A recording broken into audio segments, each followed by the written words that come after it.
আসসালামু আলাইকুম, কেমন আছেন সবাই? গ্রাফিক বয় চ্যানেলের পক্ষ থেকে আপনাদের সবাইকে সালাম ও শুভেচ্ছা। আজকের ক্লাসটি শুরুতে বলে রাখছি, আমার চ্যানেলটি সাবস্ক্রাইব করবেন, বেল আইকনে ক্লিক করে চ্যানেলটির পাশে থাকবেন, চ্যানেলটিকে প্রচার করবেন, কারণ চ্যানেলটি যদি টিকে থাকে তাহলে আপনারা ভালো ভালো কিছু শিখতে পারবেন। আজকে যে ক্লাসটি আমি আসলে আলোচনা করব সেটা হচ্ছে আপনার প্রিপোজিশন। তো এটা আলোচনা করার আগে আমি আমার একটা ফেসবুক একটা পেজ আপনাদেরকে একটু দেখে আনি। সরি, পেজ না, আপনার পেজ তো আমার চিনিনি, গ্রাফিক বইয়ের যারা আগের থেকে আছেন। আমার আরেকটা একটা গ্রুপ আমি খুলে রাখছি আপনাদের জন্য, ইংলিশ ফর ফ্রিল্যান্সিং। এখানে জাস্ট শুধু ইংলিশ কন্টেন্টগুলো আমার কি করা হবে, এই যে আমার একটা ফেসবুক গ্রুপ, শুধু ইংলিশ কন্টেন্টগুলো এই গ্রুপে দেওয়া হবে। যদিও এটা পাবলিক গ্রুপ, বাট এটাতে শুধু আমি পোস্ট করবো। এই যে যেমন এখানে একটা প্রিপোজিশনের আর্টিকেল অলরেডি দেওয়া আছে। তো আপনাদের কি কি আর্টিকেল প্রয়োজন, আরো কোন কোন ধরনের টপিক নিয়ে আলোচনা করলে ক্লাসে বেটার হবে, আপনারা কি করবেন, এই যে আমার ইউটিউবে কমেন্ট করবেন। ইউটিউবে কমেন্ট করলে আমি এখান থেকে দেখে আপনাদের জন্য ওই অনুযায়ী কন্টেন্ট তৈরি করার চেষ্টা করব ইংরেজির উপর, কারণ আমাদের ক্লাসগুলো শেষের দিকে চলে আসতেছে, ঠিক আছে? তো আমরা কথা না বাড়িয়ে কি করি, ক্লাসে চলে যাই। আজকের যে ক্লাসটা সেটা হচ্ছে যে আপনার প্রিপোজিশনটা আসলে একটা মিরাকেল ব্যাপার। মিরাকেল বলতে অদ্ভুত একটা ব্যাপার। এটা মোস্ট রিকোয়েস্টেড ক্লাস। এটার জন্য অনেকে অনেক রিকোয়েস্ট করছে। প্রায় আমি চ্যানেল খোলার মানে আমার ভিডিওগুলো খুব মার্কেট পাওয়ার 5টা না 7টা ক্লাস করার পর থেকে আমার প্রিপোজিশন নিয়ে অনেক রিকোয়েস্ট আসছে, কিন্তু আমি ধারাবাহিকতা বজায় রাখার জন্য বা ইংলিশ মূল প্যাটার্নটা বোঝার জন্য এই ক্লাসটা দিতে এত লেট করছি। আর আমার কিছু ট্রাভেল তো আছেই, যার কারণে আমি আসলে অনেক দ্রুত ভিডিওগুলো কমপ্লিট করতে পারি না, কিন্তু আমি পারফেক্ট একটা সলিউশন নিয়ে এই ক্লাসটা শুরু করতেছি। আর আরেকটা কথা বলে রাখি, প্রিপোজিশন কিন্তু একটা হিউজ বিষয়। আমি এই একটা ক্লাসে যে প্রিপোজিশন সব বুঝিয়ে শেষ করতে পারবো তা না, কিন্তু মৌলিক যে জিনিসগুলো বুঝলে আজীবনের জন্য আপনাদের কাজে দিবে, বা নর্মালি সেন্টেন্সে ভেজাল লাগবে না, বা একজন ফ্রিল্যান্সার হিসাবে এতটুকু পর্যন্ত ব্যবহার করতে পারলে যথেষ্ট, আমি অতটুকু পর্যন্ত করার চেষ্টা করব। তারপরও যদি আপনাদের আরও জানার ইচ্ছে থাকে আপনারা কমেন্ট করবেন। রিকোয়েস্টেড ভিডিও নিয়ে দরকার হয় আমি আলাদা প্লে লিস্ট খুলে দেবো আপনাদের জন্য, যেগুলো আপনারা রিকোয়েস্ট করবেন। তো আমরা প্রথমে যে স্লাইডটা দিয়ে কাজ করব সেটা হচ্ছে এই স্লাইডটা। বলে রাখি, এখানে আউট অফ শব্দটা লিখছি, এই পাশে আউটটা হইতো, আমার এই স্লাইডটাতে এটা বসাইতে খেয়াল ছিল না। তো যাই হোক, আমরা এই স্লাইডটা সর্বপ্রথম কমপ্লিট করব, ঠিক আছে? তো স্লাইডটা কমপ্লিট করার শুরুতে একটা কথা বলে রাখি, প্রিপোজিশন কিন্তু একটা অনুভূতির বিষয়।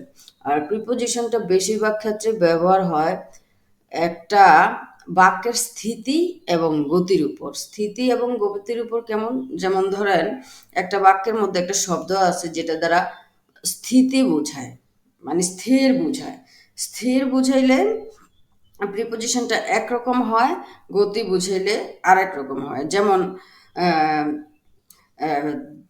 দিস ম্যান ইজ সিটিং, মানে কি, দিস ম্যান ইজ সিটিং, মানুষটি বসে আছে, তাহলে মানুষটা কিন্তু বসে আছে, তাহলে এটা দিয়ে স্থিতি বোঝাচ্ছে। তো এরকম স্থিতি বা স্থির জাতীয় ক্ষেত্রে ইন হয়। ধরেন এটা একটা প্রাথমিক আলোচনা করতেছি, তাহলে this man sitting in the chair, মানুষটি চেয়ারের মধ্যে বসে আছে, ঠিক আছে?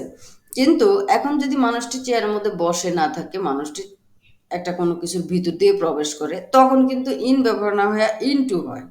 যেমন he is going into the room, সে এখন রুমের মধ্যে যাচ্ছে। তাহলে এই যে আমরা একটা জিনিস কি বুঝতে পারলাম, প্রিপোজিশনটা স্থিতির ক্ষেত্রে একরকম হয়ে যেতেছে, গতির ক্ষেত্রে একরকম হতেছে। যখন মানুষটা একটা চেয়ারে বসেছিল তখন আমরা বললাম ইন, কিন্তু যখন চেয়ার থেকে উঠে রুমের ভিতর দিয়ে প্রবেশ করতেছিল তখন হয়ে গেছে ইন টু। এরকম কিছু ম্যাটার থাকে স্থিতি এবং গতিমূলক ভার্বের ক্ষেত্রে, এরকম ম্যাটার থাকে। তো আমরা স্লাইডটা পুরোটা বুঝি, এই জন্য আমরা নেক্সটে চলে যাই।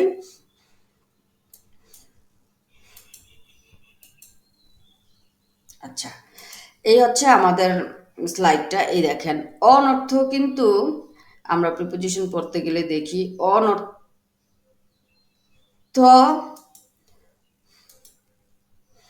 কোনো কিছুর উপরে, উভারত্ব উপরে, এভাবত্ব কিন্তু উপরে। এখন দেখেন সব কিছু দ্বারাই কিন্তু উপরে বোঝাচ্ছে, আসলে কোনটা দিয়ে কোন উপরে বোঝাচ্ছে এটা বুঝতে পারাটাই হচ্ছে প্রিপোজিশনের মেইন টেকনিক। স্থিতিগতি তো আছে, এছাড়াও এগুলা দিয়ে কোনটা বুঝাচ্ছে এটা বুঝতে পারলে আপনার প্রিপোজিশন সহজ হয়ে যাবে। যেমন আন্ডার অর্থ নিচে, বিনিত অর্থ নিচে, বিলু অর্থ নিচে, সেম প্রিপোজিশন কিন্তু ব্যবহার হচ্ছে এক এক ক্ষেত্রে। অন অর্থ উপরে, ওভার অর্থ উপরে, এভাব অর্থ উপরে, আন্ডার অর্থ নিচে, বিনিত অর্থ নিচে, বিলু অর্থ নিচে, আপ অর্থ দেখেন উপরে, ডাউন ডাউন অর্থ নিচে। তাহলে আমরা দেখেন উপরে পাইলাম 4টা ফর্ম, নিচে পাইলাম 1 2 3 4টা ফর্ম। তাহলে আসলে কোনটা কখন ব্যবহার করব এটাই বুঝতে পারাটা হচ্ছে আপনার প্রিপোজিশনটা।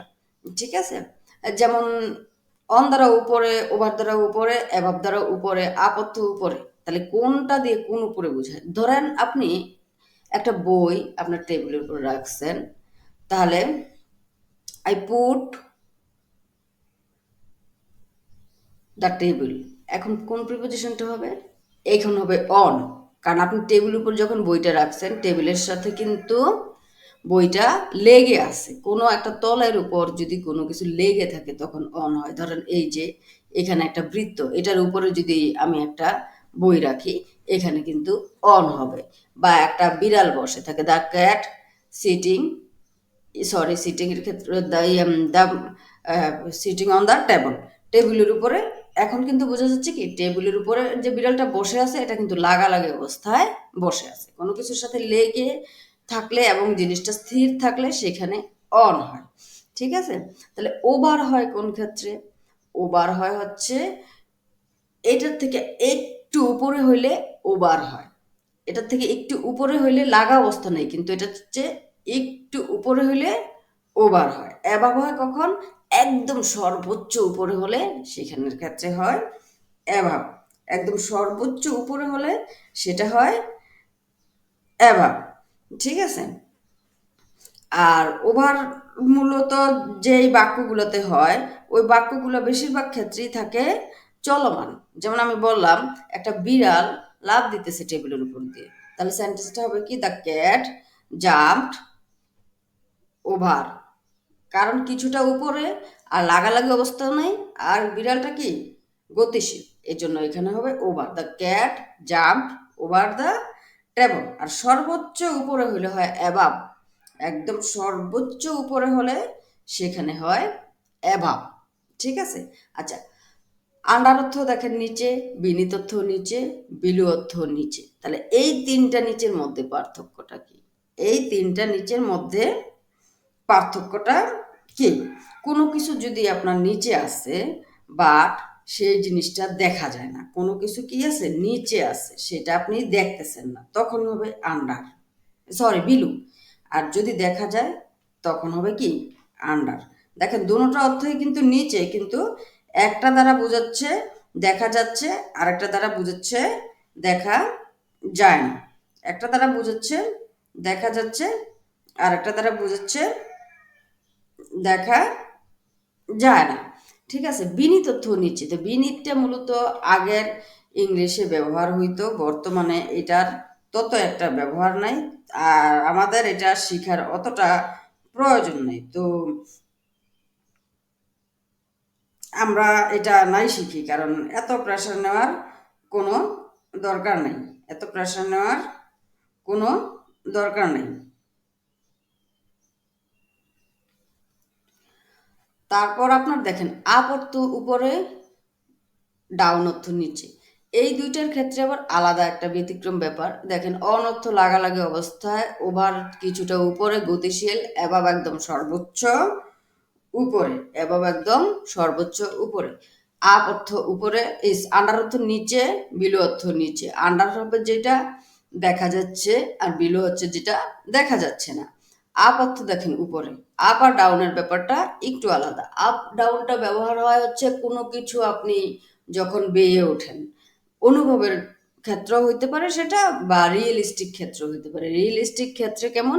যেমন ধরেন আপনি সিঁড়ি বেয়ে উপরে উঠতেছেন, তাহলে কিন্তু এটা উপরে কোনো কিছু আপনি ক্লাইম্ব করতেছেন, বা আপনার লাইফে অনেক স্ট্রাগল করে আপনি উপরে উঠছেন, এই জিনিসটা তো অনুভবের বিষয়। কিন্তু আপনি স্ট্রাগল করে উপরে উঠতে যে একটা ধাপ অতিক্রম করছেন, কোনো একটা ধাপ অতিক্রম করে উঠলে আপ ডাউনটা ব্যবহার হয়। এই উপরটা এটার সাথে পার্থক্যটা কি? যেমন আমি লাইফে খুব ধাপে ধাপে উপরে উঠছি বা অনেক চেষ্টায় উপরের দিকে উঠছি বা আমার ব্যবসাটা একদম ডাউন খেয়ে গেছে, আমরা এই ধরনের কথাগুলো বলি। তার মানে কিন্তু আপনি ডাউন যে খাচ্ছে একটা নিয়ম অনুযায়ী কিন্তু ডাউন খাচ্ছে, ঠিক আছে? তো এই আপ ডাউনটা এই ক্ষেত্রে ব্যবহার হয়, আপ ডাউনটা আপনার এই ক্ষেত্রে ব্যবহার হয়। এই যে দেখেন, এবার হচ্ছে রাউন্ড বা অ্যারাউন্ড।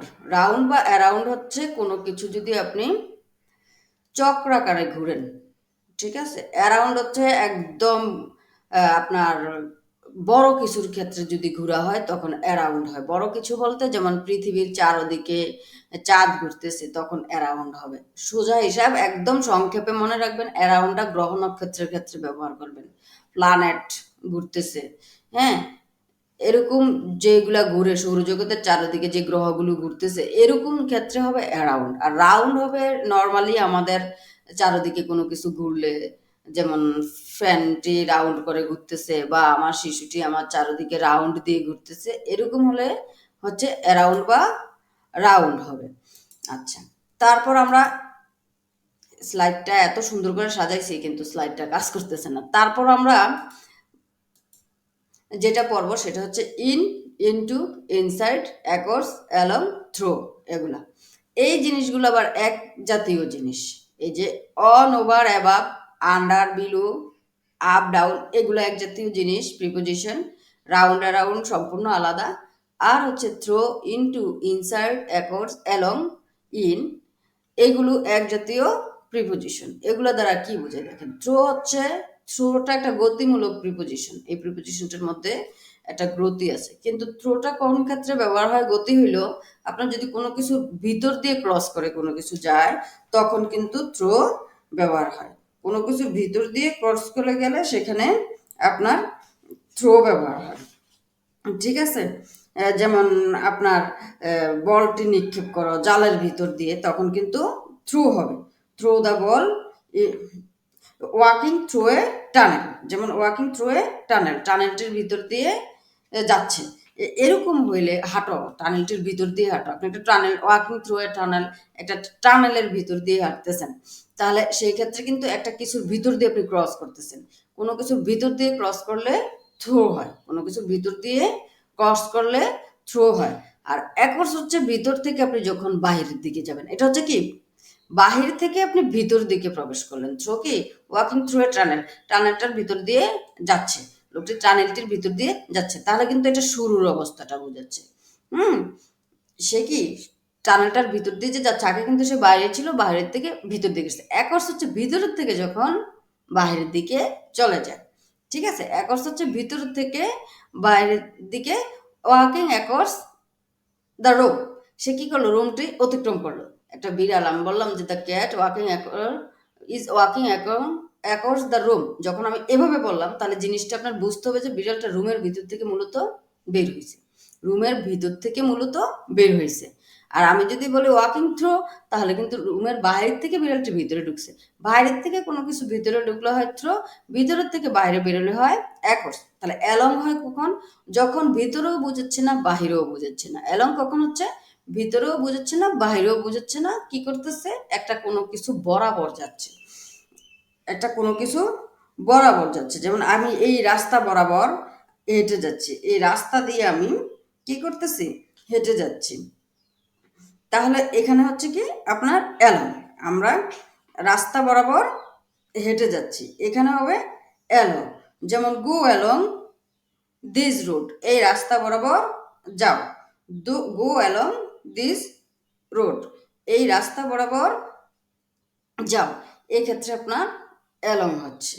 আচ্ছা, তাহলে ইন হচ্ছে কোন ক্ষেত্রে? ইনটু হচ্ছে কোন ক্ষেত্রে? ইন আমরা নর্মালি জানি কোনো কিছু আপনার স্থির, এই ক্ষেত্রে ইন হয়। সিট ইন, বস, এরকম ক্ষেত্রে ইন হয়। এছাড়াও ইন এবং ইনটুর মধ্যে আরো কিছু বেসিক্যালি পার্থক্য আছে। যেমন ইন অর্থ মধ্যে, ইনসাইড অর্থও কিন্তু আবার ভিতরে। ইন অর্থ ভিতরে, ইনসাইড অর্থ ভিতরে, ইনটু অর্থ ভিতরে, ঠিক আছে? তাহলে এই তিনটার আপনার আসলে পার্থক্যটা কোন দিকে?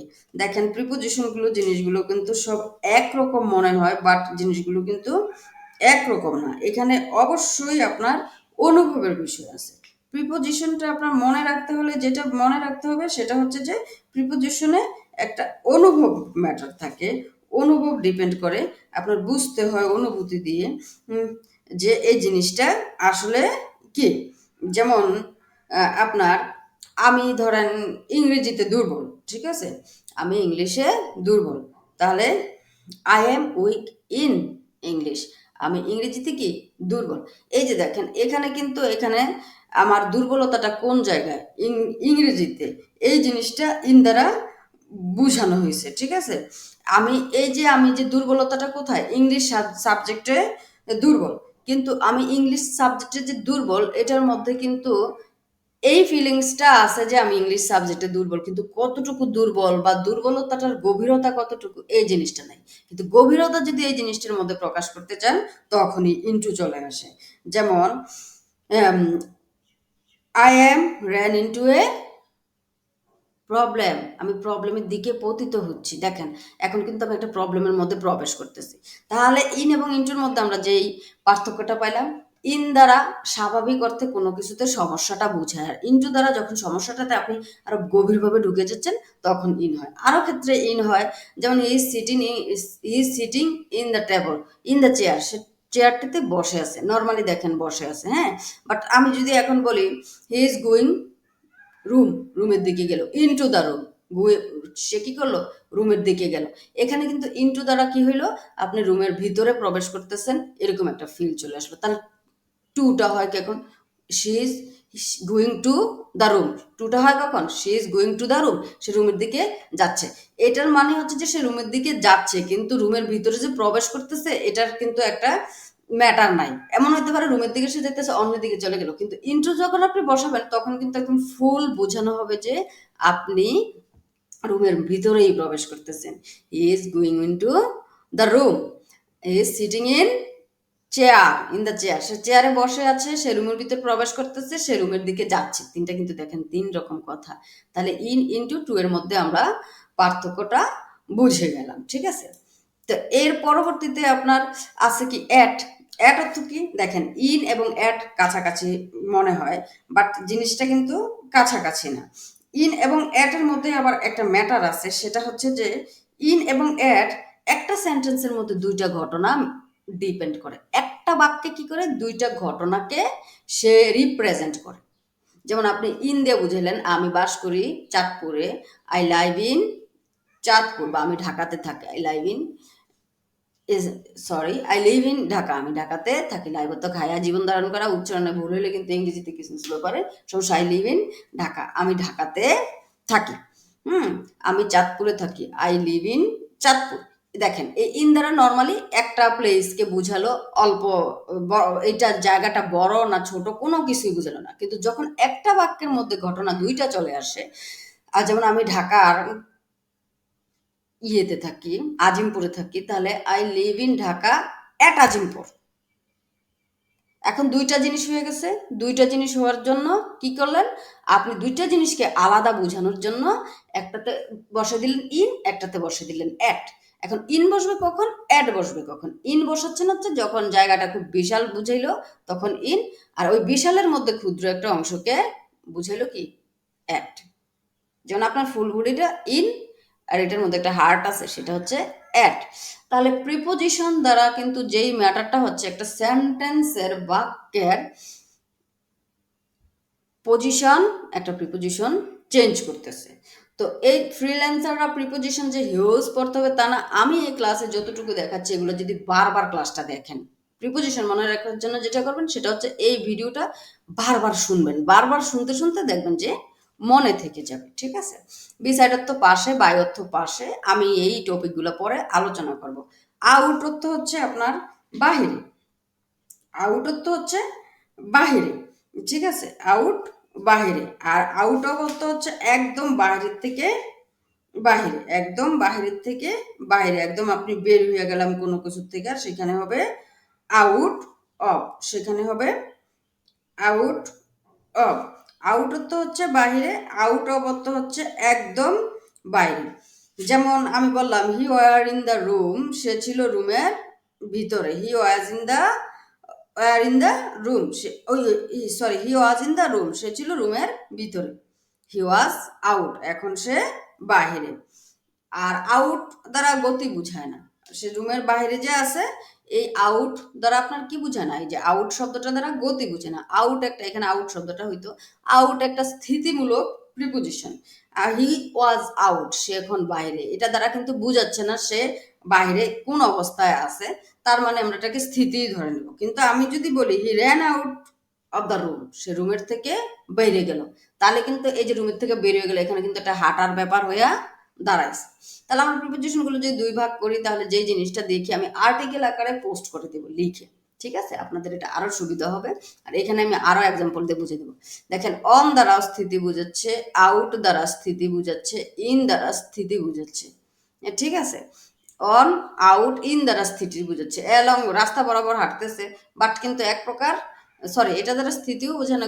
অন, ইন, আউট, আন্ডার দ্বারাও কিন্তু স্থিতি বোঝায়, ঠিক আছে, এগুলা স্থিতিমূলক প্রিপোজিশন, ঠিক আছে। আউট অফ, থ্রো, এগুলা গতিমূলক প্রিপোজিশন। ওভার, অ্যাবাভ, অ্যাবাভের ব্যাপারটাতে একটু ঝামেলা আছে মিলানো, যাই হোক।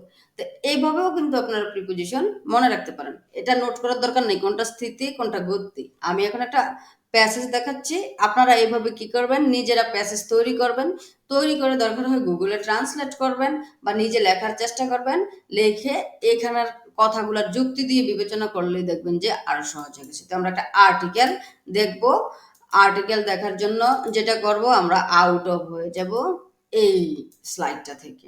তো আমরা আর্টিকেলটি দেখব বিড়ালের উপরে। আপনারা বিড়ালকে ভালোবাসুন। আমার একটা ছোট বোন আছে, উনি পেশায় একজন হার্ট স্পেশালিস্ট, সরকারি মেডিকেল কলেজে, উনি বিড়ালকে অনেক ভালোবাসে। তো আপনারাও বিড়ালকে ভালোবাসেন, বিড়ালের প্রতি যত্নশীল হন। দেখেন না ওর কত সুন্দর বিড়াল, অনেক সুন্দর সুন্দর কালেকশনের বিড়াল আছে। ও বিড়ালের জন্য অনেক টাকা খরচ করে এবং বিড়ালকে সুস্থ রাখার জন্য ও অনেক চেষ্টা করে। প্রাণীর প্রতি ওর অনেক ফিলিংস, আমার এই জিনিসটা অনেক ভালো লাগে আসলে, এই জন্য শেয়ার করা।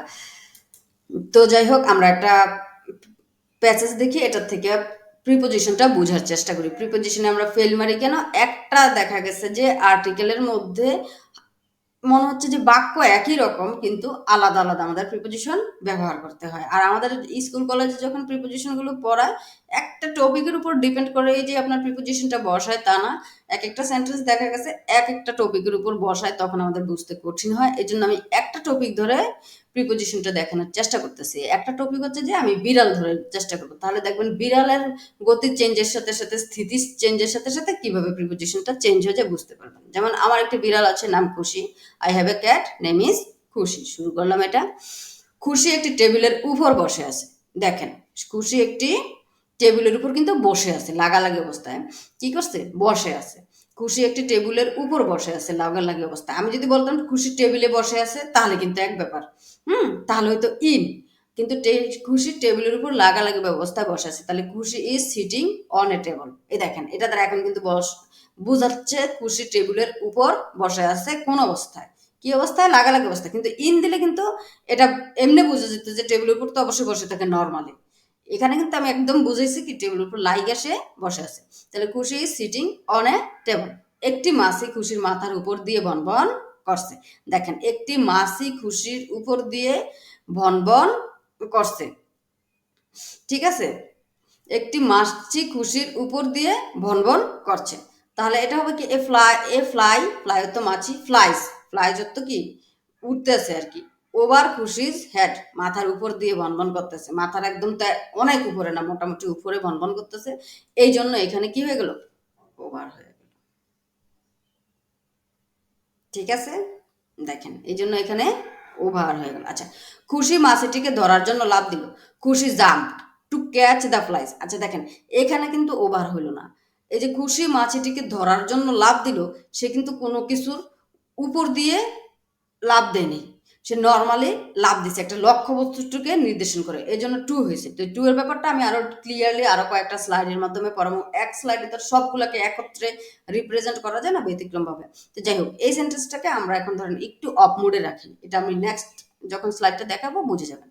আচ্ছা, দেখেন এই সেন্টেন্সটাকে যদি এভাবে লেখেন, খুশি মাছিটিকে ধরার জন্য টেবিলের উপর দিয়ে লাফ দিল, তাহলে দেখেন এই যে দেখেন একটা উপর দিয়ে চলে আসছে, একটা কিছু অতিক্রম করতেছে, অবস্থাটা একদম ক্লিয়ারলি বুঝিয়ে দিছে। তখন কিন্তু টু এর জায়গাতে ওভার হচ্ছে। Khushi jumped over the table to catch the flies, মাছিটিকে ধরতে সে কি করলো, টেবিলের উপরে দিয়ে লাফ দিল। দেখেন একই মনে হচ্ছে সেন্টেন্স, বাট এক কিন্তু না। তারপরে আমরা যদি দেখি মাছিটি উড়ে দেওয়ালের উপরের লাইটটির কাছে চলে গেল। দেখেন মাছিটি উড়ে দেওয়ালের উপরের লাইটটির কাছে চলে গেল। ঠিক আছে,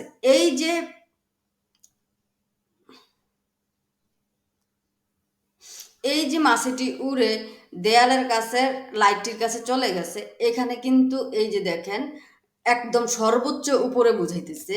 একটা রুমের সাধারণত কি দেওয়ালের লাইট গুলা বা ফ্যান গুলোই সর্বোচ্চ উপরে থাকে। এই সর্বোচ্চ উপরের ক্ষেত্রে কিন্তু এখন ওভার না হয়ে অ্যাবভ হয়ে গেছে। যেমন the fly flew to the light above the wall.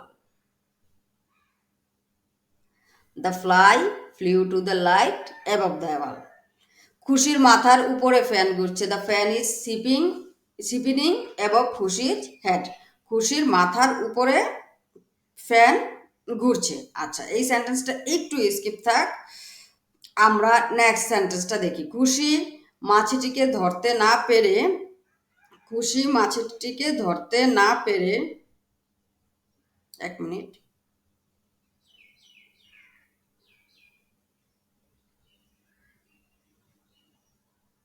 Hello, আসসালামু আলাইকুম ভাইয়া, আমি আপনার কাজ রেডি করতেছি। আচ্ছা, ওকে। আমার একটা ক্লায়েন্ট ফোন দিছিল, ওই জন্য আমি একটু লেট করলাম, সরি। দ্য ফ্যান সিপনিং অ্যাবাভ খুশির হেড। খুশির মাথার উপরে ফ্যান ঘুরছে, কারণ ফ্যানটাও অনেকটাই উপরে। খুশি মাছিটিকে ধরতে না পেরে ঘরের বাইরে চলে গেল। খুশি মাছিটিকে ধরতে না পেরে ঘরের বাইরে চলে গেল। খুশি could not catch the flies and left the রুমটি ত্যাগ করলো। আমি খুশিকে খুঁজতে খুঁজতে জোহাদের বাসায় গেলাম।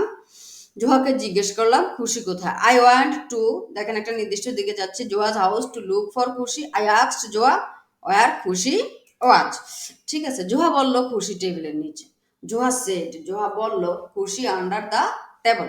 আচ্ছা দেখেন, এই যে জোহা বলল খুশি টেবিলের নিচে, এখানে কিন্তু দুইটা ঘটনা ঘটছে। কারণ জোহা দেখছে খুশি কোথায়। দেখলে আন্ডার হয়, দেখলে কি হয়, আন্ডার হয়। প্লাস টেবিলের নিচে খুশি বসে আছে বা এরকম একটা ফিল যখন থাকে তখন আন্ডার হয়। কারণ আন্ডার দ্বারা সাধারণত স্থিতি বুঝায়, প্লাস কি বুঝায়, আন্ডার দ্বারা স্থিতি বুঝায়, প্লাস যে জিনিসটা বুঝায় সেটা হচ্ছে যে আপনার আন্ডার দ্বারা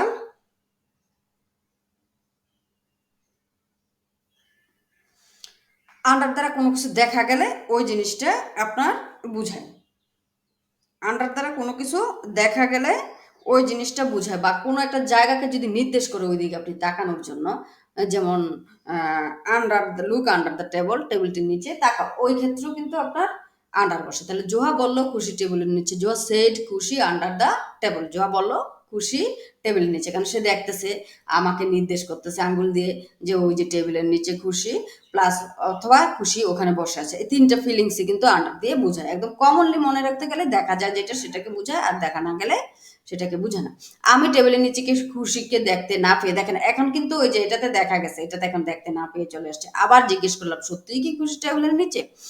ডিড নট সি দ্য খুশি, ডিড নট সিইং হবে এখানে খুশি বিলো দ্য টেবল, টেবিলের নিচে আমি খুশিকে দেখতে না পেয়ে। And asked again if Khushi is really below the table. আমি খুশিকে দেখতে না পেয়ে জিজ্ঞাসা করলাম খুশি কি সত্যি টেবিলের নিচে, কারণ আমি এখনো আসলে খুশিকে দেখতেছি না। ও কিন্তু দেখা বলছে নিচে, আমি না দেখা জিজ্ঞাসা করতেছি। তাহলে did not see Khushi, did not sing Khushi, sing হবে শব্দটা, did not sing Khushi below the table and asked again if Khushi is really below the table. খুশিকে আমি টেবিলের নিচে খুশিকে দেখতে না পেয়ে আবার জিজ্ঞেস করলাম সত্যি কি খুশি টেবিলের নিচে। জোহা বলল ওই যে রুম থেকে দৌড়ে পালাচ্ছে। জোহা বলল ওই যে রুম থেকে দৌড়ে ফেলাচ্ছে। আমি খুশির পিছু নিলাম। Zoya set running from the room, রুমের থেকে, কিন্তু এটা আমি একটু পরে বুঝলে আরো ক্লিয়ার হবে। আই ফলোড খুশি, আমি খুশিকে অনুসরণ করলাম। খুশি সিঁড়ি বেয়ে ছাদে উঠছে। এই দেখেন এখনো কিন্তু উপরে একটা ফিল, খুশি সিঁড়ি বেয়ে ছাদে উঠছে। এই যে খুশি সিঁড়ি বেয়ে ছাদে উঠছে, এখানে উপরে হইলে না ব্যবহার হবে অন, না ব্যবহার হবে ওভার, না ব্যবহার হবে অ্যাভাব। কারণ খুশি একটা জিনিস অতিক্রম করে উঠতেছে। অতিক্রম করে কোনো কিছু উঠলে আমি পূর্বেই বলে রাখছি কি হয়, আপ হয়। তাহলে খুশি ক্লাইমস আপ দ্য স্টেয়ার্স, অর্থাৎ হচ্ছে সিঁড়ি, টু দ্য রুফ, সে খুশি সিঁড়ি বেয়ে ছাদে উঠছে। আই অলসো ক্লাইম্বড আপ, আমিও সিঁড়ি বেয়ে ছাদে উঠলাম। I also climbed up the stairs to the roof, আমিও সিঁড়ি বেয়ে ছাদে উঠলাম। তাহলে আমিও কিন্তু একটা কিছু অতিক্রম করে উঠতেছি, এটা লাইফের ক্ষেত্রেও হবে, এই জন্য এখানে হয়ে গেল আপ। তাহলে ডিস্টেন্স গুলো আমরা বুঝে গেলাম। অন উপরে লাগালাগি অবস্থায়, ইনও কিন্তু একটা জিনিসের সাথে বসা অবস্থায়, বাট এটা কোনো ফিলিংসে বুঝে না কোন অবস্থায় আছে। ওভার অর্থ উপরে, চলমান প্লাস মোটামুটি উপরে, অ্যাবাব অর্থ সর্বোচ্চ উপরে, আপ অর্থ উপরে, বাট এটা কোনো কিছু বেয়ে উঠলে সেই ক্ষেত্রে উপরে হয়। ঠিক আছে। খুশি দৌড়ে আবার ছাদ থেকে সিঁড়ি বেয়ে নামছে। খুশি রানস, নামছে, আপ অর্থ উঠছে, ডাউন অর্থ নামছে। Khushi runs down the stairs from the roof again, Khushi নামছে। আমিও ছাদ থেকে সিঁড়ি বেয়ে নামলাম। I also went down stairs from the roof, আমিও খুশির সাথে সাথে ছাদ থেকে সিঁড়িতে নেমে গেলাম। তাহলে এখানে হয়ে গেছে ডাউন। তাহলে দেখেন প্রিপোজিশন দ্বারা কিন্তু একটা বাক্যের আপনার প্রিপোজিশনে কি করতেছে, ছোট্ট একটা জিনিস কিন্তু একটা বাক্যকে নাড়তে আছে, কিন্তু এভাবে নাড়তেছে। ঘুড়ি যেমন আমরা উড়াই, কিন্তু নাটাই আমাদের হাতে থাকে। ঘুড়িটা কিন্তু উঠতেছে, নাটাইটা আমরা কি করে ধরে রেখে এভাবে নাড়লে ঘুড়িটা ওইভাবে নড়ে। প্রিপোজিশনটা একটা বাক্যকে এভাবে নাটাইয়ের মতো নাড়তে থাকে। তো এইটা হচ্ছে আপনার একদম ফিলিংস এর ব্যাপার। ফিলিংস দিয়ে বোঝার চেষ্টা করবেন। ক্লাসটা যদি ভালো লাগলে অবশ্যই লাইক করবেন, কমেন্ট করবেন, আর ভুল ভ্রান্তি থাকলে লিখে জানাবেন। কোনো ব্যাড কমেন্ট করবেন না। আশা রাখি এ পর্যন্ত কেউ করে নাই। প্রত্যেকেরই জানার মধ্যে ত্রুটি থাকে, স্বল্পতা থাকে, জ্ঞানের সীমাবদ্ধতা থাকে। আমার জ্ঞানের সীমাবদ্ধতা আছে, আমি যে একদম সব পারি তা কিন্তু নয়। তো যাই হোক, আমি চেষ্টা করতেছি আপনাদেরকে ভালোটা দেওয়ার জন্য। আর কমেন্ট করে জানাবেন যে এই টপিকসের উপর আরো ভিডিও চাই কিনা। এই আপনার এইটা শেষও নেই, এখনো আছে। আমি এই কি জানি বলে, ইংলিশ প্রো ফ্রিল্যান্সিং এর বেসিক কোর্সটা 30টা ক্লাসের মধ্যে শেষ করতে চাচ্ছি। সর্বোচ্চ 35টা ক্লাস হবে, 30-এর মধ্যে আমি শেষ করে দেবো। কেন? এটা যাতে বিগিনারদের জন্য প্যারা না হয়। অ্যাডভান্স লেভেলে প্রয়োজনে আপনাদের যত খুশি তত ভিডিও, বা আপনারা যদি রিকোয়েস্টেড ভিডিও বেশি করেন, যেন আমাকে ভয়েস, ওই ন্যারেশন, ওই বিষয়ের উপরে ম্যাম আমাদের জন্য ভিডিও প্রস্তুত করেন, তাহলে দরকার হয় এক্সট্রা প্রো লেভেলের আর একটা আমি প্লে লিস্ট খুলে দেব। ওখানে এক্সট্রা যত শিখতে চান সব টপিক নিয়েই আলোচনা করবো। আচ্ছা, খুশি আবার আমার রুমের ভিতরে প্রবেশ করলো। জিসান বাসার বাইরে থেকে জানালা দিয়ে খুশির গায়ে একটি বল ছুঁড়ে মারলো। জিসান হচ্ছে আমার ছেলে, এটা একটু দুষ্ট, এর জন্য ওর কাজ এইভাবে সেটিং করলাম। তাহলে খুশি আবার আমার রুমের ভিতরে প্রবেশ করলো। খুশি এন্টার্ড মাই রুম অ্যাগেন, এই দেখেন অ্যাগেন একটা প্রিপোজিশন, অ্যাগেন তো হচ্ছে আবার আর কি। জিসান থ্রিউ এ বল, একটা বল নিক্ষেপ করলো অ্যাট খুশি, খুশির দিকে, ফ্রম আউটসাইড। কোনো একটা দিকে, ছোট একটা দিকে যদি কোনো কিছু নিক্ষেপ করা হয় সেখানে অ্যাট সাধারণত বসে। থ্রিউ দ্বারা তো এখানে পুরাই এটা ভার্ব হিসেবে ব্যবহার হয়েছে। ফ্রম আউটসাইড বাইরে থেকে, the house through the window, জানলা বরাবর একটি খুশির গায়ে বল নিক্ষেপ করছে। দেখেন outside the house through the window, জানলা দিয়ে একটা জিনিস নিক্ষেপ করছে। দেখেন এখানে কিন্তু ফ্রম আউটসাইড বাইরে থেকে বুঝাইছে, এটার কোনো ফিল বুঝায় নাই, মানে কিভাবে কোনো কিছুর ভিতর দিয়ে অতিক্রম করলো কিনা। যখন একটা বলটা আপনার জানলা দিয়ে ভিতরে অতিক্রম করলো তখন কিন্তু থ্রো বসলো। কি যেমন, এই দেখেন খুশির গায়ে একটি বল ছুঁড়ে মারলো জানলা দিয়ে। এই যে দেখেন থ্রো দা উইন্ডো, জানলা দিয়ে খুশির গায়ে নিক্ষেপ করছে থ্রো। তাহলে জানলা দিয়ে বাহিরের থেকে ভিতরের দিকে একটা জিনিস প্রবেশ করছে, বাইরের থেকে ভিতরের দিকে একটা জিনিস প্রবেশ করছে। খুশি ভয় পেয়ে রুম থেকে বেরিয়ে রাস্তার ধারে গেল। খুশি গট স্যাকার্ড, স্যাকার্ড তো ভয় পাওয়া। আমরা যারা টি শার্ট ডিজাইনার এটার শব্দটার সাথে অনেক পরিচিত আশা করি। Khushi got sacked and left the room, রুমটা ত্যাগ করলো, and went to the road, এবং রোডের দিকে গেল। কয়েকটা প্রিপোজিশন এখনো আপনারা হয়তো বুঝতেছেন না, নেক্সট স্লাইডে বুঝে যাবেন।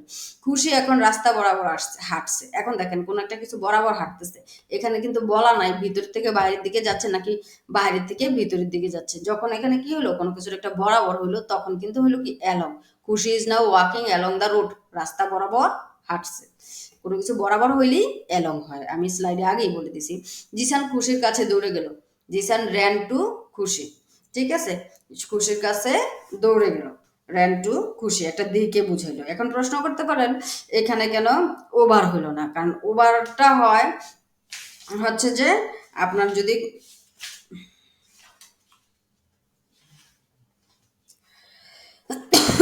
আল্লাহ রে, 1 মিনিট।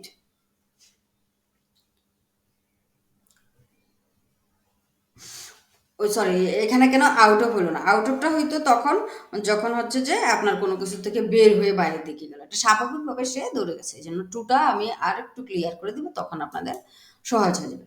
জিসানকে দেখে খুশি রাস্তা অতিক্রম করলো। Khushi crossed the road to see Jisan.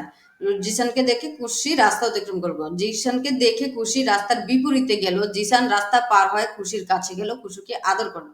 দেখেন, এখানে কিন্তু Khushi crossed the road to see Jisan, এখানে হইলো এটা। কিন্তু সিইং জিসান, জিসানকে দেখে খুশি ওয়েন্ট অপোজিট দ্য রোড, রাস্তার বিপরীত দিয়ে গেল। Jisan crossed the road and approached Khushi, খুশির দিকে পৌঁছলো। হি হেল্ড খুশি, সে খুশিকে ধরলো। অ্যান্ড ক্রেয়ার্সড হার, ছাকে কি আদর করলো। খুশি এখন জিসানের চারপাশে ঘুরছে। এখন দেখেন খুশি এখন জিসানের কি করতেছে, চারদিকে ঘুরতেছে। তাহলে এখানে হবে কি, খুশি নাও রিভলভস রাউন্ড অ্যারাউন্ড, ভুলে অ্যারাউন্ড চলে আসছে। খুশি রানস জিসানস রাউন্ড, এখানে হবে রিভলভস রাউন্ড জিসান, জিসানের চারিদিকে ঘুরছে। এখানে রাউন্ড হইতো, ভুলে আমি অ্যারাউন্ড দিয়ে ফেলছি, কারণ সে এখন জিসানের চারিদিকে ঘুরছে। তো এই তো গেল আমাদের ফার্স্ট স্লাইডটা। এটাতে আমরা মোটামুটি অনেক কিছু শিখতে পারছি, তারপর অনেক কিছু স্কিপ করে গেছি। যেগুলো স্কিপ করে গেছি এখন আমি এই স্লাইডটার মাধ্যমে দেখাবো। স্লাইডগুলো অনেক সুন্দর করে সাজাইছি, কিন্তু কি একটা প্রবলেমের কারণ জানি স্লাইডটা উল্টা পাল্টা আসতেছে। তো যাই হোক, আমি এই পুরো স্লাইডটা নিয়ে আসি, নিয়ে আসলে আপনাদের বুঝতে সুবিধা হবে। ঠিক আছে।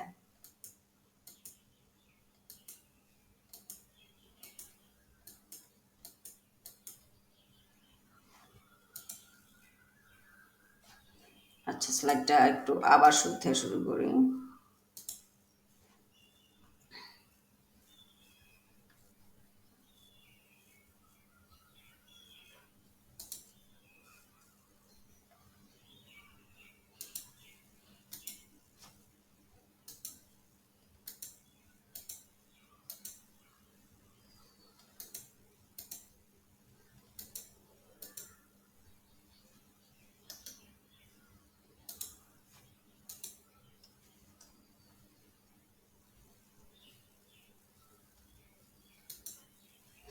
আচ্ছা, ফ্রম, আমি এখন যেইটা করব, মেজাজটা গরম লাগে, ফ্রম টু, এই দুইটা দিয়ে আমি স্লাইডটা দেখাবো। স্লাইডটা অনেক এলোমেলো আচরণ করতেছে এমন একটা মুহূর্তে।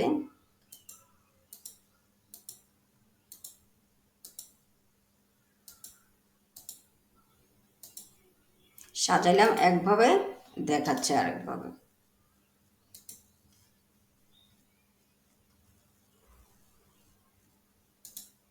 আচ্ছা, আমি স্লাইডটা এখান থেকেই দেখাচ্ছি, কারণ স্লাইডটা প্রবলেম করতেছে কেন জানি। আচ্ছা, আপনাদের দেখতে একটু সুবিধার জন্য স্ক্রিনটাকে আমি একটু বড় করে দিতে চেষ্টা করি। আচ্ছা, যাই হোক, ফ্রম তো কোনো কিছুর একটা ফ্রম টু টাওয়ার্স, এগুলা দিক নির্দেশ করে আর কি, আপনার দিক। ঠিক আছে, কোনো একটা দিক আপনার নির্দেশ করে। ফ্রম টু টাওয়ার্স সময়ের একটা দিক নির্দেশ করে, যাত্রাপথের একটা দিক নির্দেশ করে। তো আগে টুটা ব্যবহার হইতো নির্দিষ্ট ক্ষেত্রে, টাওয়ার্ড বা টাওয়ার্সটা ব্যবহার হইতো অনির্দিষ্ট ক্ষেত্রে। এটা সম্পর্কে আমি ইংলিশ ফর ফ্রিল্যান্সিং এ লিখে আরো বিস্তারিত দিয়ে দিছি, ওটাও একটু দেখবেন। তো টুটা ব্যবহৃত নির্দিষ্ট দিকে, টাওয়ার্সটা ব্যবহৃত অনির্দিষ্ট দিকে। কিন্তু বর্তমানে যেটা হয়, টু এবং টাওয়ার্স দুটোটা ব্যবহার না হয়, বেশিরভাগ ক্ষেত্রে টুটা ব্যবহার হয়। তো আমরা এত প্যারা নিতে যাবো না, টাওয়ার্সটা যেহেতু কম ব্যবহার হচ্ছে, আমরা এটা এখন এতটা শিখার দরকার নেই। তাহলে ফ্রমটা কখন ব্যবহার হয়, টুটা কখন ব্যবহার হয়, এই দুইটা জিনিস আমরা বুঝে নিই, তাহলে হবে। কোনো একটা ঘটনার শুরুর সময়টাকে ফ্রম বোঝায়, কোনো একটা ঘটনার শুরুর সময়টাকে ফ্রম বোঝায়। আর যখন ঘটনাটার আপনি শেষ জায়গাটা বুঝাবে, শেষ স্থানটা বুঝাবে, তখন সেখানে টু বসে। ঠিক আছে, এই জিনিসটা আপনাদের মনে রাখতে কষ্ট হবে। এখন আমি যখন একটা এক্সাম্পলের মাধ্যমে আপনাদেরকে দেখাবো, তখন কিন্তু আপনাদের এটা সহজ হয়ে যাবে। তো চলুন আমরা এক্সাম্পলের মাধ্যমে দেখি। যেমন আমি ভ্রমণ করতে ভালোবাসি। আমি কি করতে ভালোবাসি, আমি ভ্রমণ করতে ভালোবাসি। আমার বাসা ঢাকায়। ঠিক আছে, প্রথমে আমি ঢাকা থেকে লঞ্চে করে চাঁদপুর যাত্রা করে শুরু করেছি। এটা একটা আর্টিকেল। তারপর আমি বাসে করে কক্সবাজার যাচ্ছি। কক্সবাজার হোটেল থেকে বের হয়ে আমি একটি রাস্তা দিয়ে হেঁটে যাচ্ছি। আমি জানি না আমি কোথায় যাব। এরকম একটা ধরেন আর্টিকেল। তো আপনার ফার্স্ট সেন্টেন্সটা হবে আই লাভ টু ট্রাভেল। আমি ভ্রমণ করতে ভালোবাসি। দেখেন এই বাক্যটাতে কিন্তু টু ট্রাভেল এটাতে কিন্তু আপনার যাত্রার অবস্থানটা বুঝাচ্ছে না। আপনি ভ্রমণ করতে ভালোবাসেন, বাট আপনি কোন জায়গা থেকে ভ্রমণ শুরু করছেন বা শেষ করছেন এটা বুঝে না। তো এই ক্ষেত্রে কিন্তু টু হচ্ছে। টু ২ টা ক্ষেত্রেই হয়। একটা হচ্ছে যে শেষ সময়টাকে বুঝাচ্ছে, আরেকটা হচ্ছে যে সময়ের কোনো কিছুই আগামাথা বুঝাচ্ছে না, তখন টু টা হচ্ছে। I love to travel. আমি ভ্রমণ করতে ভালোবাসি। My house is in Dhaka. আমার বাসা ঢাকায়। এই যে দেখেন আগের ক্লাসে কিন্তু আমি এটা বলছি, যখন একটা প্লেস বুঝাবে তখন ইন হবে। এই যে ইন হয়েছে, my house in Dhaka. First I started my journey. আমি আমার জার্নি শুরু করলাম ফ্রম ঢাকা, ঢাকা থেকে। এই যে দেখেন এই হচ্ছে জিনিসটা, এখানে কিন্তু টু না হয়ে ফ্রম হয়েছে, কারণ আপনি আপনার যাত্রা শুরু করছেন কোত্থেকে? ঢাকা থেকে। ঢাকা থেকে বুঝাচ্ছে, তার মানে কি আপনি যাত্রা যে শুরু করছেন ঢাকা থেকে শুরু করছেন। আপনার সময়ের শুরুর দিকটা শুরু হয়েছে কোত্থেকে? ঢাকা থেকে। আপনি ঢাকা থেকে একটা কাজ শুরু করেছেন। আপনি ঢাকা থেকে একটা কাজ শুরু করেছেন। তাহলে সময়ের শুরুটা বুঝাচ্ছে কি? From. I love to travel, এখানে কোনোই সময় নির্দেশনা নেই। ট্রু বসছে। মাই হাউস ইন ঢাকা, এটা হচ্ছে যে ইন সময়ের ক্ষেত্রে স্থানের ক্ষেত্রে বসে, সেই হিসেবে বসলো। First I started my journey, প্রথমত আমি আমার জার্নি শুরু করলাম ফ্রম ঢাকা, ঢাকা থেকে। শুরুর সময়টা বুঝাইলো ফ্রম ঢাকা। বাই লঞ্চ, কি করে? লঞ্চে করে টু চাঁদপুর, চাঁদপুরের দিকে। এইবার দেখেন আপনি ঢাকা থেকে যাত্রা শুরু করছেন, কিন্তু আপনার শেষ যাত্রাটা কোন দিকে? চাঁদপুরের দিকে। তাহলে শুরুর সময়টা ঢাকা দিয়ে বুঝালো, শেষ সময়টা টু দিয়ে বুঝালো। একই বাক্যের মধ্যে তখনই আমাদের গন্ডগোল লাগে যে এখানে ঢাকার সামনে, ঢাকাও একটা স্থান, চাঁদপুরও একটা স্থান, তাহলে ঢাকার সামনে কেন ফ্রম হলো, চাঁদপুরের সামনে কেন টু হলো? কারণ ঢাকা থেকে আপনি যাত্রাটা শুরু করছেন, স্টার্টিং টাইমটা বুঝাইছে, শুরুটা সম্পর্কের ক্ষেত্রে হতে পারে। যেন আমি এত বছর থেকে তার সাথে রিলেশনে আছি, তাহলে শুরুর সম্পর্কটা বুঝাচ্ছে না। তাহলে টু হবে। আর যদি বলে আমি ২০১৯ থেকে ফ্রম, তাহলে শুরুর সময়টা বুঝাচ্ছে, তখন কিন্তু ফ্রম হলো। এরকম ম্যাটার গুলো হয়ে থাকে, ঠিক আছে? First I started my journey from Dhaka, ঢাকার শুরু থেকে বুঝাইলাম। একটা লোকেশনের ক্ষেত্রে কিন্তু ফ্রম হয়, সরি, সময়ের ক্ষেত্রে আবার অন্য প্রিপোজিশন বসে। লোকেশনের ক্ষেত্রে বেশিরভাগ ক্ষেত্রে ফ্রম হয়। From Dhaka by launch to Chandpur, Chandpur দিকে। দেখেন তারপর সেন্টেন্সটা আসলে কি? Then I am going to Cox's Bazar. এখন আমি কক্সবাজারের দিকে যাচ্ছি। আর কিন্তু ফ্রম আসতেছে না। কেন ফ্রম আসতেছে না? কারণ শুরুটা আপনি ঢাকা থেকে করছেন, এরপর কিন্তু আপনি অন্যদিকে যাচ্ছেনই যাচ্ছেন। আপনার শুরুর কাজ তো শেষ, এবার হচ্ছে আপনার শেষ গন্তব্যের দিকে খালি যাচ্ছেনই। চাঁদপুর গেলেন প্রথম, চাঁদপুর থেকে আবার কি করলেন? আপনি কক্সবাজারে গেছেন। এখন এখানেও ২ টা ফর্ম আসতো, যদি আপনি আবার উল্লেখ করতেন যে আমি চাঁদপুর থেকে কক্সবাজারের দিকে যাচ্ছি, তাহলে চাঁদপুরের ক্ষেত্রে ফর্ম হয়ে যেত, কক্সবাজারের ক্ষেত্রে টু হয়ে যেত। এখন যদি চাঁদপুর উল্লেখ করেন নাই, তাহলে কিন্তু আমি আবার একটা লাস্ট অবস্থান বুঝাচ্ছেন, then I am going to, এখন আমি যাচ্ছি কক্সবাজারের দিকে, টু কক্সবাজার। আপনি কোন জায়গা থেকে যাইতেছেন এটা যখন উল্লেখ না থেকে আপনি কোন জায়গায় যাচ্ছেন লাস্ট স্টপটা বুঝাচ্ছেন, তখন কিন্তু টু আসে। যেমন এখানে আপনি ঢাকা থেকে শুরু করছেন, এটা কিন্তু বুঝাইছেন, এই জন্য আপনার ফ্রম আসলো। চাঁদপুরে যাচ্ছেন, টু বসছেন। এই বাক্যে কিন্তু আপনি কোন জায়গা থেকে শুরু করছেন নাই, কিন্তু কক্সবাজার যাইতেছেন এটা নিশ্চিত, তাহলে আপনার লাস্ট অবস্থানটা বুঝাচ্ছে কিন্তু এই বাক্যে। তাহলে then I am going to Cox's Bazar by bus. Leaving Cox's Bazar hotel, I am walking along a road.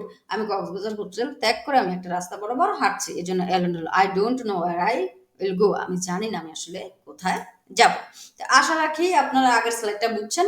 এবার আরেকটা স্লাইড দিয়ে আরো কিছু প্রিপোজিশন আপনাদেরকে দেখাই দিই, যাতে আপনাদের আরো সহজ হয়। এগুলো একদম কমন নরমাল বিষয়, তারপরও আপনাদের বুঝার জন্য বলি। বর্তমানে বাই এবং বি সাইড দুটোটা একই, মানে সব ক্ষেত্রেই বাই বেশিরভাগ ক্ষেত্রে ব্যবহার হয়। তারপর আমি বাই এবং বি সাইডের মধ্যে একটু পার্থক্য দেখিয়ে দেব, যাতে আপনাদের যদি এগুলো কারেকশন করতে পারেন আরো বেশি বেটার। কিন্তু আপনি সব ক্ষেত্রে বাই বসালেও কোনো প্রবলেম হবে না, আগেই বলে রাখি। বাট বাই এবং বি সাইডে পার্থক্য করে বসাতে পারলে একটু এক্সট্রা লেভেলের ইংরেজি শেখা হবে আর কি। আচ্ছা, বাই কি, বি সাইড কি, ইন ফ্রন্ট অফ কি, বিহাইন্ড কি? ইন ফ্রন্ট অফ হচ্ছে কোনো কিছু আপনার সামনে থাকলে সেটা হচ্ছে ইন ফ্রন্ট অফ। সামনের ক্ষেত্রে বোঝায় কি? In front of. বাই অর্থ পাশে, বি সাইড অর্থ পাশে। তাহলে দুইটার মধ্যে তো একটু অবশ্যই পার্থক্য আছে। এই পার্থক্যটা মনে না রাখলেও চলবে, তারপর আমি বুঝিয়ে দিব। ইন ফ্রন্ট অর্থ অফ হচ্ছে সামনে, আর বিহাইন্ড অর্থ হচ্ছে পিছনে। তাহলে ইন ফ্রন্ট অফ সামনে, বাই বি সাইড পাশে, বিহাইন্ড পিছনে। তো এটার আমরা একটু এক্সাম্পলের মাধ্যমে দেখি, তাহলে আমাদের আরো ক্লিয়ার হয়ে যাবে। যেমন এইখানে টম অ্যান্ড জেরি আছে। এখন আমি বললাম যে জেরি টমের সামনে পালিয়ে গেল, তাহলে কি? সামনে দিয়ে, সামনে দিয়ে পালিয়ে গেল, সামনে পালিয়ে গেল, এই জন্য হবে in front of. Jerry ran in front of Tom. Jerry র্যানের মানে টমের সামনে পালিয়ে গেল, তাহলে Jerry ran in front of Tom, সামনে দিয়ে যখন পালিয়ে গেল তখন হলো, সামনের থেকে পালিয়ে গেল যখন তখন হলো ইন ফ্রন্ট অফ, তাহলে Jerry ran in front of Tom, সামনে, সোজা হিসাব। এখন আপনার যদি পিছনে হয়, যেমন একটা বিড়াল এই বক্সের পিছনে আছে, তখন হয়ে যাবে বিহাইন্ড। ইন ফ্রন্ট অফ সামনে, বিহাইন্ড অফ হচ্ছে পিছনে। বিড়ালটি বক্সের পিছনে ছিল, the cat was behind the box. বিড়ালটি বক্সের পিছনে ছিল, the cat was behind the box, সামনে পিছনে শেষ। এবার হচ্ছে যে আপনার বাই এবং বি সাইডের মধ্যে একটা পার্থক্য আমরা শিখে নিই। যেমন মেয়েটি আমার দ্বারা একটি বই পড়ছিল, তাহলে মেয়েটি আমার মাধ্যমে মূলত বুঝেছে একটা বই পড়তেছিল, তাহলে মেয়েটি আমার দ্বারা একটি বই পড়ছিল, এখানে হয়ে যাবে the girl is reading a book by me, আমার দ্বারা, আপনি উপকার করাতে সে বইটি পড়তে পারছে। ঠিক আছে, এটা পাশে আসলে এই জিনিসটা বুঝেছি কি, আপনার দ্বারা যেহেতু উপকৃত হয়েছে, এই ক্ষেত্রে এই বাইটা হয়েছে। এটার কথা আমরা বলতে মনে নাই, কোনো কিছু দ্বারা হইলেও বাই হয়। এখন আপনার যদি এরকম হয় জিনিসটা, আপনি মেয়েটির সাথে বই পড়তেছেন, আপনার ফ্রেন্ড এখন ফোন করলো, বা আপনি ফ্রেন্ডকে ঘটনাটা বলতেছিলেন যে মেয়েটি আমাদের বই পড়লো। এখন বই পড়তে পড়তে স্বাভাবিক মেয়েটার সাথে আপনার একটা ক্লোজ সম্পর্ক হয়েছে। এখন ক্লোজ সম্পর্ক হওয়ার কারণে আপনারা যখন একসাথে বেরোতেছেন, একই রিক্সা নিলেন, কারণ আপনারা একই এরিয়াতে থাকেন। তো তখন হলো কি, মেয়েটি আমার সাথে রিক্সায় উঠলো, তাহলে the girl got into the রিক্সা, মেয়েটি আমার সাথে রিক্সা উঠলো। দেখেন এখানেও কিন্তু এই যে ইনটু চলে আসছে, একটা পরেতে গেলে আসলে আর একটা চলে আসে। এই ইনটুটা কেন হয়েছে? ইনটুটা হয়েছে মেয়েটি আপনার সাথে রিক্সায় উঠলো, কোনো কিছুর ভিতরে সে আপনার সাথে কিন্তু প্রবেশ করছে, এই জন্য এখানে ইন না হইয়া ইনটু হয়েছে। আপনি যদি বলতেন দ্য গার্ল সিট, তখন কিন্তু ইন হইতো, কারণ আপনি মেয়েটির সাথে বসতেছেন, রিক্সায় বসতেছেন বুঝাচ্ছেন, কিন্তু রিক্সার ভিতরে প্রবেশ করতেছেন কিনা এটা বোঝান নাই। কিন্তু the girl got into the রিক্সা, মেয়েটি আমার সাথে রিক্সায় উঠলো, তাহলে আপনি একটা রিক্সার ভিতরে তাকে নিয়ে প্রবেশ করতেছেন, উই তুমি আমার সাথে। দেখেন বায়ুতেও পাশে, উইততেও পাশে। যখন কোনো বস্তু হয় তখন হয় বাই, আর যখন উইথ আর বাইটা আমার বুঝিতে মন নাই, এখানে বলে রেখি, যখন ব্যক্তি হয় তখন হয় উইথ। যেমন আগের সেন্টেন্সটাতে আমরা দেখছি যে ছেলেটি একটি বই মেয়েকে দিছে, বইটা কিন্তু বস্তু, এই জন্য বাই হয়েছে। আর এখন মেয়েটি রিক্সার মধ্যে ছেলেটির সাথে আছে, তাহলে এখানে হয়েছে with. She is beside me, by হচ্ছে শি ইজ বাই মি। আপনি যদি বলতেন শি ইজ বাই মি, তখন কিন্তু তার অবস্থাটা বুঝাইতো না, ছেলের সাথে কোন অবস্থায় আছে। কিন্তু এখন যখন বললেন সে আমার পাশে, রিক্সায় পাশাপাশি থাকলে অবশ্যই লাগালাগি অবস্থায় আছে। একটা জিনিসের সাথে যখন একটা জিনিস লেগে থাকে তখন হয় বিসাইড, বসার অবস্থায়। আর যখন পাশে বুঝাইতে ক্ষেত্রে, আর যদি লেগে না থাকে তখন হয় বাই। যেমন শি ইজ বাই মি, সে আমার পাশে, তাহলে মেয়েটি অতীব ভদ্র রিক্সার মধ্যে আপনার সাথে ফাঁকা রেখে বসেছে, তখন হচ্ছে বাই। আর এখন যেহেতু মেয়েটি আপনার সাথে ক্লোজ, তাহলে শি ইজ বিসাইড মি। ঠিক আছে, মানে গার্লফ্রেন্ড হওয়ার সম্ভাবনা আছে মেয়েটি। তাহলে আশা রাখি এইটার পার্থক্যটা আপনি বুঝতে পারছেন। তারপর আপনাদেরকে যে স্লাইডটা দেখাবো সেটা হচ্ছে যে এই যে ইয়ার দুই সিন্স ফর টিল আনটিল কখন ব্যবহৃত হয়, এই জিনিসটা ক্লিয়ার করে দেব। এটা নিয়ে আমরা অনেক প্যারায় থাকি, এই প্যারাটা আপনারা এই স্লাইডটা বুঝলেই কমপ্লিট হয়ে যাবে। যখন কখন সিন্স হয়, কখন ফর হয়, কখন টিল বা আনটিল হয়। ঠিক আছে, আমি ফ্রম এবং টু এর একটা পার্থক্য দেখাইছি, সেটা হচ্ছে যে প্লেসের ক্ষেত্রে, স্থানের ক্ষেত্রে ফ্রমটা কিভাবে ব্যবহার হয়, ঠিক সেই সেম সময়ের ক্ষেত্রে সিন্স ফর টিল আনটিল ব্যবহার হয়। আপনি যদি কোনো একটা সময়ের শুরুর দিকটা বুঝান তখন হয় সিন্স।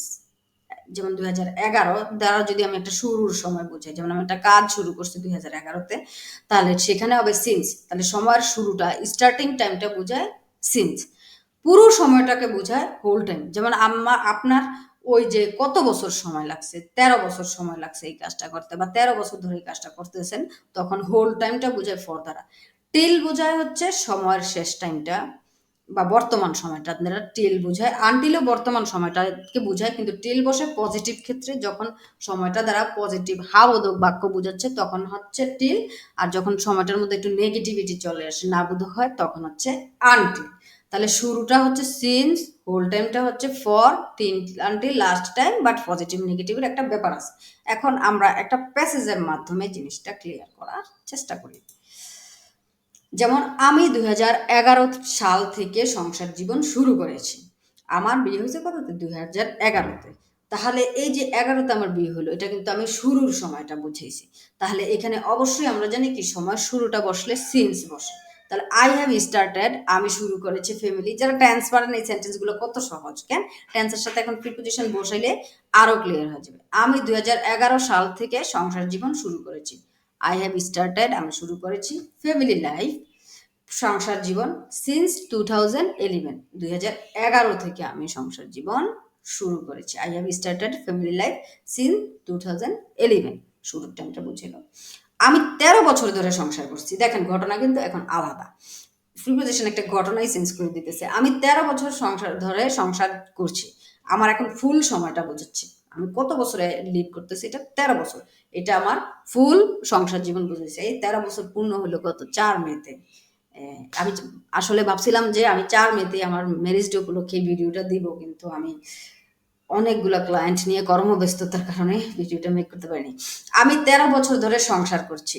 আমি কত বছর ধরে সংসার করতেছি? 13 বছর। তাহলে ফুল হোল টাইমটা বুঝাচ্ছি। তাহলে I have been married for 13 years. আমি 13 বছর বিবাহিত বা সংসার জীবন শুরু করছি। I have been married for 13 years. দেখেন এখানে ফর হলো, কারণ হোল সময়টাকে একসাথে ধরে ফেলে হচ্ছে ফরটা।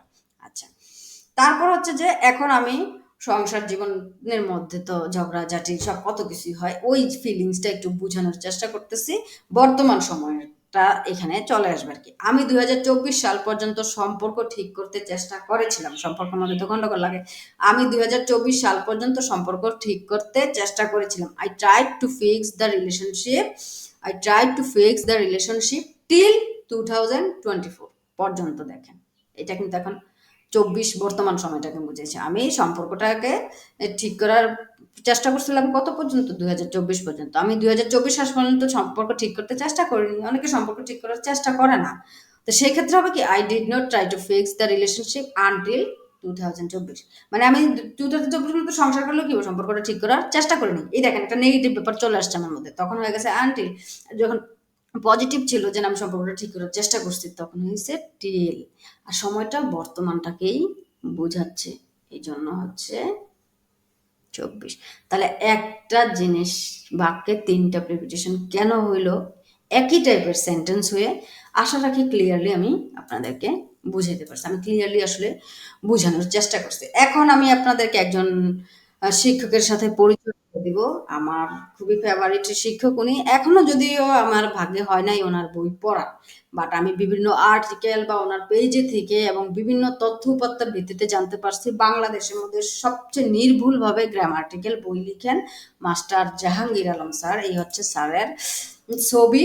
আপনারা যারা ভর্তি পরীক্ষার জন্য আমাকে রিকোয়েস্ট করছেন যে ভর্তি পরীক্ষা বা স্কুল কলেজে বাচ্চাদেরকে পড়ান, তারা একদম অ্যাপ্রোপ্রিয়েট গ্রামারটা পড়াইতে চান রুল অনুযায়ী, স্যার কি করে আপনার সঠিকভাবে রিসার্চ করে বিভিন্ন ইংলিশ ডিকশনারি বিভিন্ন তথ্য উপাত্ত সঠিকভাবে রিসার্চ করে সর্বোত্তমভাবে ওনার একটা বই আছে মাস্টার, ওইটা প্রকাশ করার চেষ্টা করে। তো আপনারা ফেসবুকে মাস্টার জাহাঙ্গীর আলম সার্চ দিলেই ওনার আইডি পেয়ে যাবেন। ওখানে আপনারা কি করবেন, স্যারকে ফলো দিয়ে রাখবেন, এবং স্যার ওখানেও পার্সোনালি বই বিক্রি করেন, প্লাস আপনারা মার্কেটেও অর্ডার করলেও পাবেন। স্যার অত্যন্ত ভালো লিখেন, এই জন্য আমার আসলে রিকমেন্ড করা।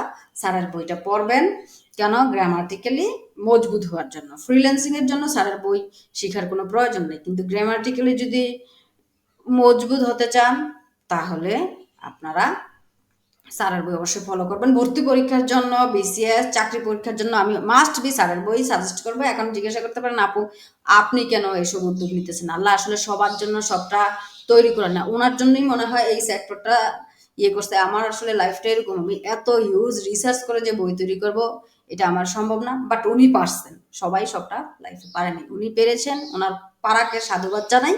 আপনারা ওনাকে সাপোর্ট করবেন। আর একটা রিকোয়েস্ট থাকবে, আমরা আসলে বর্তমান যুগ অনুযায়ী টিচারদেরকে ভাইয়া আপু বলাটাকে পারফেক্ট মনে করি। আমাকে ডাকেন, সমস্যা নাই, এটা আমি আধুনিকতার সাথে নিজেকে অন্যভাবে অ্যাডজাস্ট করি ভিন্ন হিসাব। কিন্তু স্যার এটাতে কষ্ট নেয়। একটা মানুষ থেকে শিখবেন, সে সম্মান সুযোগ চাচ্ছে যে তাকে স্যার বলুন, নো ভাইয়া বলুন। আসলে এটা আমার মনে হয় যে অতটা ঠিক না। স্যারকে নিয়ে ট্রল করবেন না, স্যার কিন্তু অনেক স্ট্রাগল করে এতটুকু পর্যন্ত আসছে। স্যার অনেক খোলামেলা কথা লিখে ফেলে তো ফেসবুকে, তো অনেক সময় দেখি ছেলেমেয়েরা ট্রল করে, এটা আমার কাছে খুব অপমানজনক কষ্টদায়ক মনে হয়। তো আমার রিকোয়েস্ট থাকবে, আমাকে ভালোবেসে যারা এতটুকু ক্লাস করে এতটুকু আসছেন, স্যারকে স্যার বলে সম্বোধন করবেন। শিক্ষককে শিক্ষক বলা কিন্তু অন্যায় না, এটা সম্মান। বিদেশি কালচার গ্রহণ করতে যেয়ে আমরা অনেক সময় উল্টোপাল্টা কিছুও গ্রহণ করে ফেলি। সম্মানসূচক স্যারকে স্যার বলবেন, আর হচ্ছে স্যারের সাথে ফেসবুকে থাকবেন। এই হচ্ছে স্যারের আপনার বইটা, এই যে মাস্টার বইটার ইমেজটা আমি ওখান থেকে নিয়ে আপনাদেরকে দেখাইছি। তো এতক্ষণ মনোযোগ দিয়ে গ্রাফিক বইয়ের চ্যানেলের ক্লাস দেখার জন্য আপনাদেরকে বিশেষ বিশেষ ধন্যবাদ। নেক্সট ভিডিও হবে আর্টিকেলের উপর, তাও আপনাদের রিকোয়েস্টেড। ওটা আমি আরো অত্যন্ত সহজ করে আর্টিকেল একদম পানির মতো করে করার চেষ্টা করছি। প্রিপোজিশনটা আমি জানি না কতটুকু কভার করতে পারছি, আরো প্রয়োজন হলে জানাবেন, আর্টিকেল আকারে লিখে দিব। দরকার আপনাদের জন্য আরো একটা অ্যাডভান্স কোর্স করে অন্যান্য বিষয়গুলো আলোচনা করব। তো আমার চ্যানেলটা সাবস্ক্রাইব করবেন, বেল আইকনে ক্লিক করে পাশে থাকবেন, আমার জন্য দোয়া করবেন, আপনাদের জন্য দোয়া রইল। Thanks for watching. আল্লাহ হাফেজ।